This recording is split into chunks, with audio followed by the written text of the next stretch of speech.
Something that I really think makes a great speaker is they're really engaging. They know what they're talking about, and they're willing to kind of break that fourth wall and like talk about themselves and their own lives and bring in stories and make jokes and just kind of really engage the attendees. And she does all of those things, and she's really not afraid to kind of be very honest, which I think helps with kind of those presentations. I was doing some research actually before Leadership Summit, looking for a speaker for How Design Live, for our AMA track at How Design Live. And she ended up falling into my lap kind of. And I talked to her and I thought she would be great. So she did a phenomenal job at How Design Live. I mean, it was beyond packed. One thing that stuck out to me is that she talked about a failure that the Simple Strat team had encountered with a video that they had recorded, that it wasn't as successful as it was supposed to be.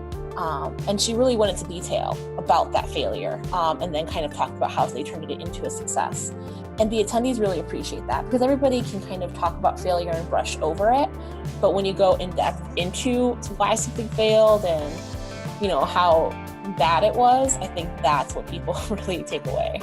People really enjoyed the way she interacts with them, that she's kind of down on their level. She doesn't stand on a riser or stage when she presents. And so she talked about metrics and ROI and kind of using metrics to identify what's working and not working.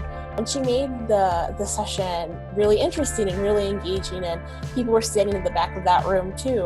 Of all of the How Marketing Live speakers, there were 16 in total over 2 days. She was the second highest rated out of all of them, scoring above a 4.5 out of 5.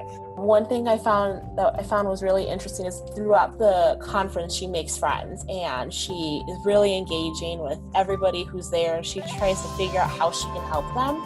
So when she's a speed mentor, you know, I've seen her have a group of 10, 12 people sitting around her in a circle, whereas it's supposed to be a one slot kind of thing, one-on-one. She gets a group of people, makes a mini working group, and talks to them all about whatever their issues are that they're facing, and then kind of makes friends, and they're all friends, and everybody chats throughout the whole conference, and it kind of creates a mini sense of community within the group.